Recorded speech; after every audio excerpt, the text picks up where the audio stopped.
নির্বাচনের আগেই টার্গেট কিলিংয়ের আতঙ্কের শঙ্কায় জুলাই যোদ্ধা ও প্রার্থীদের ঘিরে রাষ্ট্রীয় নিরাপত্তার ঢাল হিসেবে দেওয়া হচ্ছে গানম্যান। জুলাই গণ আন্দোলনের সম্মুখ সারির যোদ্ধা, সমন্বয়ক এবং সম্ভাব্য সংসদ সদস্য প্রার্থীদের ঘিরে বাড়তে থাকা হত্যা, হুমকি সরকারকে বাধ্য করেছে ব্যতিক্রমী সিদ্ধান্ত নিতে। সেই সিদ্ধান্তের অংশ হিসেবেই গানম্যান, অস্ত্রের লাইসেন্স ও বিশেষ পুলিশি নিরাপত্তার উদ্যোগ নিয়েছে স্বরাষ্ট্র মন্ত্রণালয় ও আইন শৃঙ্খলা বাহিনী। দেশের গণমাধ্যমের সূত্রে জানা গেছে, গোয়েন্দা সংস্থার প্রতিবেদনে উঠে এসেছে নিষিদ্ধ ঘোষিত আওয়ামী লীগ ও ছাত্রলীগের পলাতক নেতাকর্মী এবং তাদের সহযোগীরা নির্বাচন বানচালের কৌশল হিসেবে টার্গেটেড অ্যাটাকের পরিকল্পনা করছে। বিশেষ করে জুলাই আন্দোলনে সক্রিয় ব্যক্তিরাই তাদের প্রধান লক্ষ্য। এই প্রেক্ষাপটে সরকার মনে করছেন, রাজনৈতিক মতপ্রকাশ ও নির্বাচনী অংশগ্রহণ নিশ্চিত করতে নিরাপত্তার বিকল্প নেই, এমন তথ্য জানা গেছে দেশের একাধিক গণমাধ্যমের প্রতিবেদনে। প্রতিবেদনগুলোতে বলা হয়, এরই মধ্যে জুলাই আন্দোলনের কয়েকজন পরিচিত মুখকে গানম্যান দেওয়া হয়েছে।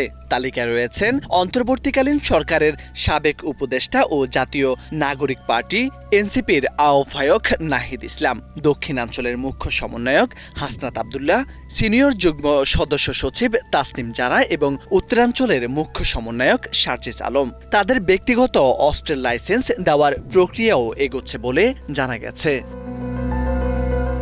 শুধু জুলাই যোদ্ধারাই নয়, রাজনৈতিক মূলধারার শীর্ষ নেতারাও এখন নিরাপত্তা চাচ্ছেন। জামাতের আমির ডাক্তার শফিকুর রহমান ও বাংলাদেশ জাতীয় পার্টির চেয়ারম্যান ব্যারিস্টার আন্তালিব রহমান পার্থ, বিএনপির মনোনীত মেহেরপুর 1 আসনের সম্ভাব্য প্রার্থী মাসুদ তরুণ, গোপালগঞ্জ 1 আসনের সেলিমুজ্জামান সেলিম, ঢাকা 4 আসনের তানভীর আহমেদ রনি সহ বিএনপির একাধিক প্রার্থী গানম্যানের জন্য আবেদন করেছেন। পাশাপাশি গণসংহতি আন্দোলনের প্রধান সমন্বয়ক জোনায়েদ সাকি সহ বিভিন্ন রাজনৈতিক দলের নেতারাও রয়েছেন নিরাপত্তার তালিকায়।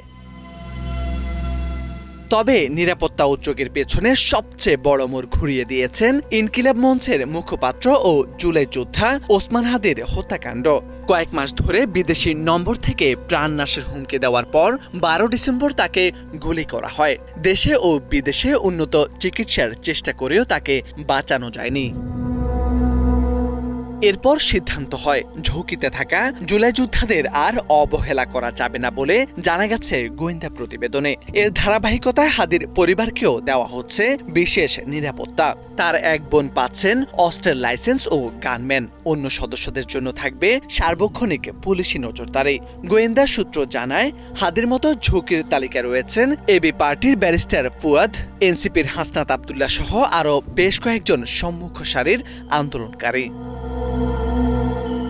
স্বরাষ্ট্র মন্ত্রণালয়ের এক দায়িত্বশীল কর্মকর্তা একটি গণমাধ্যমকে জানিয়েছেন, ইনকিলাব মঞ্চের আহ্বায়ক ও সম্ভাব্য প্রার্থী শরীফ ওসমান হাদিকে গুলি করার পর নিরাপত্তা চেয়ে রাজনীতিবিদদের আবেদন ও খোঁজ খবর নেওয়া বেড়েছে। তবে এর আগেও কয়েকজন আবেদন করেছেন। তবে কাকে কাকে আগ্নেয়াস্ত্রের লাইসেন্স, কাকে গানম্যান দেওয়া হবে তা নির্ধারণে চলতি সপ্তাহের মধ্যে বৈঠকে বসছে স্বরাষ্ট্র মন্ত্রণালয়। মোরশেদ আলম, বাংলা ভিশন।